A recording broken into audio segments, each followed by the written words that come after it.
sétimo ano, tudo bem com vocês? Sejam bem-vindos a mais uma aula e a gente vai dar continuidade ao nosso assunto sobre reino fungo. Vamos ver se você está lembrado e ligado no que a gente está estudando, certo? Estamos estudando sobre o reino de seres decompositores, que são capazes de além de decompor a matéria, de fazer com que gere uma economia ao Estado, como professora, porque há fungos que são fonte alimentícia e há fungos que são usados em medicação, certo?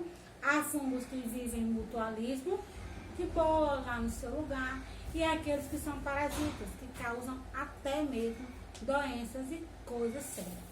Nós vimos nas últimas aulas sobre a estrutura, sobre a nutrição, né?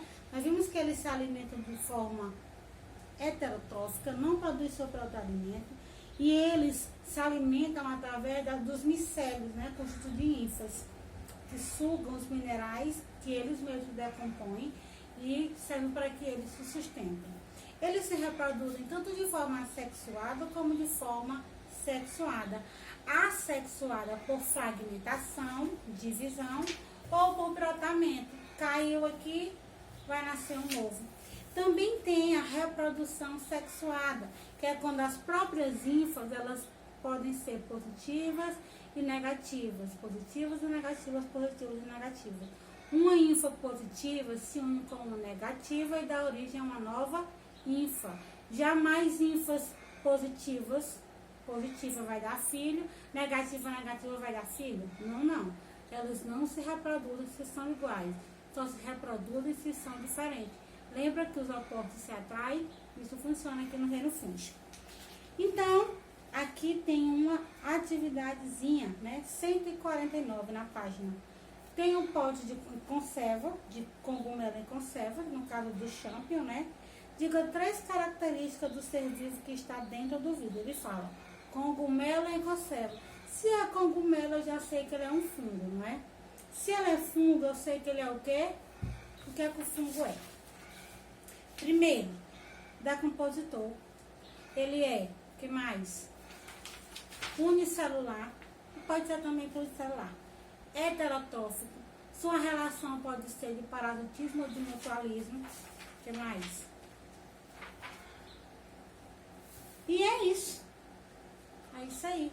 Então, aqui as 3 que o livro escolheu foi heterotrófos, multicelulares e eucariontes. Mas podia ser também que ele tem uma relação de parasitismo e mutualismo, certo? Lá na segunda questão tem uma imagem de um cogumelo de chapéu, que é o fungo venenoso chamado Amanita muscaria. Diga o nome de um fungo que possui a mesma estrutura, mas que não é venenoso. E uma resposta que ele deu, boa sugestão, foi o Lentinus edodes ou Agnus campestre. Terceira questão. Terceira questão. Fungos e bactérias têm sido considerados por muitos vilões entre os seres vivos. Sabemos, entretanto, que ambos apresentam aspectos positivos e desempenham importantes funções ecológicas. Letra A. Cite uma forma pela qual bactérias e fungos podem contribuir para a reciclagem de nutrientes. Que atividade que ele exerce que funciona como reciclagem? Atividade de decomposição, né? Decompositora.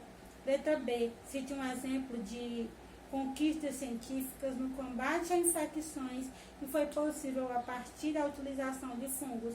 Certos fungos fornecem antibióticos como a penicilina. Inclusive foi numa época de uma grande guerra que teve o surgimento aí bombástico da penicilina, que era usado no tratamento de doenças. Gente, penicilina era uma coisa tão cara e tão rara que só os ricos tomavam. E olha como era que funcionava. Os ricos tinham uma peste, né, uma doença da época, e aí eles faziam uso da penicilina, era rico, né, tinha dinheiro, compravam penicilina, e aí, como vocês sabem, urinava muito, né, fazer xixi em pinico. O que era que os empregados faziam quando alguém da família, ou até ele mesmo, tinha a mesma doença que o patrão, eles tomavam a urina do patrão, porque nela ainda tinha antibiótico. além da ureia, tinha antibiótico que tratava a doença deles e servia, realmente ainda servia. Pesado, né? Achei. Mas vamos lá. Quarta questão. O impressionante deserto da argila de Xinha, na China, enfrentam finalmente um inimigo. O oponente é um batalhão composto de mais de 40 tipos de fungos, que ameaça a integridade de 6.000 guerreiros e cavalos moldados em tamanho natural. Os fungos que agora os atacam se alimentam da umidade provocada pela respiração dos milhares de pessoas que visitam a atração a cada ano. Eles se alimentam da umidade provocada pela respiração, gente. Passada com essa informação. Letra A. Ao contrário do que está escrito no texto, a umidade não é suficiente para alimentar os fungos. Explique como os indivíduos se alimentam. Essa informação aqui, fiquei passada porque ela está errada. Como é que eles iam se alimentar da respiração, da umidade da respiração? Isso é um absurdo, essa informação. A gente saiu na Veja. Estou arrasada. Passada. Os fungos são heterotróficos, saprófitos ou parasitas. Ou seja, como eles são saprófitos porque eles se alimentam de restos orgânicos, viu? No caso, os fungos são saprófitos, alimentam-se de matéria orgânica presente no substrato. Então, a alimentação dos fungos naquela atração, se vocês não sabem que exército é esse, são várias estátuas de guerreiros e dos seus cavalos em tamanho real mesmo, natural. E eles estão cheios desses fungos, mas não é pelos visitantes. Vocês aprenderam que o fungo se alimenta como? Lá dos seus micélios, né? Da sua enraização.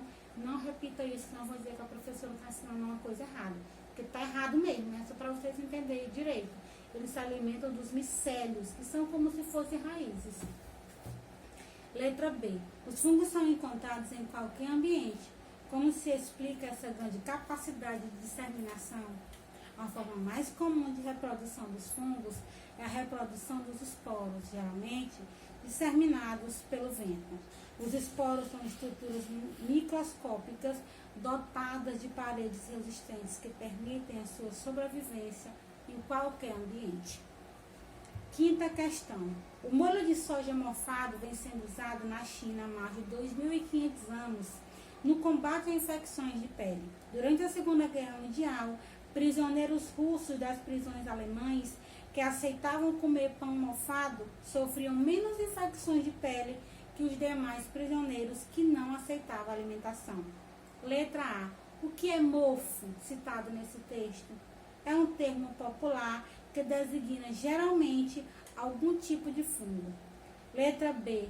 Por que esses alimentos mofados podem combater infecções da pele? Porque alguns fungos produzem substâncias com ação antibiótica, como no caso da penicilina, né? Que, portanto, impedem a proliferação de bactérias, evitando a ocorrência de algumas infecções de pele. Viram aí, minha gente?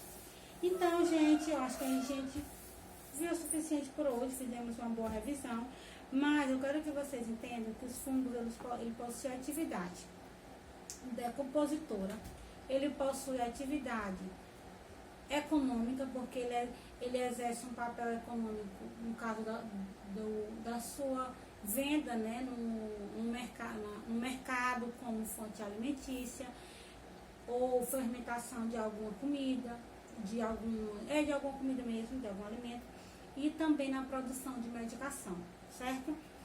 E quero que vocês aprendam também que eles podem viver tanto de boa em determinado lugar, como também como parasita. E que nem todo, parasita já é ruim. Não.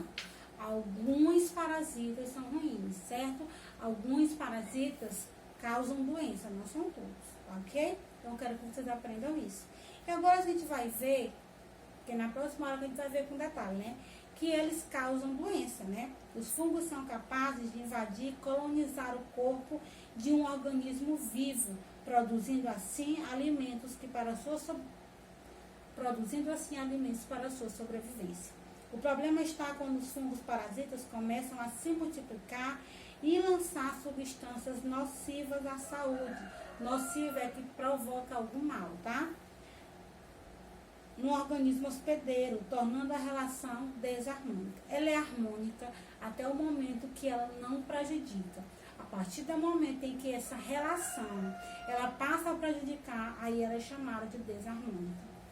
As enfermidades causadas pelos fungos recebem a denominação de micose, entre as quais podemos mencionar a caspa, o pé de atleta, que é a frieira, né? Os sapinhos na boca. Algumas vezes os fungos são oportunistas, aproveitam a fragilidade do organismo quando estamos com outras doenças e acaba debilitando ainda mais a nossa saúde. Vamos conhecer agora algumas micoses. Tem a candidíase, muito importante, eu vou falar da candidíase com seriedade com vocês. Pé de atleta e a dermatite. E aí, já conseguiram reproduzir o estudo do crescimento do fungo? É bom vocês tentarem reproduzir, tá bom? Então, vamos reproduzir essa atividade e na próxima aula a gente conversa sobre ela, certo? Fiquem com Deus e até mais.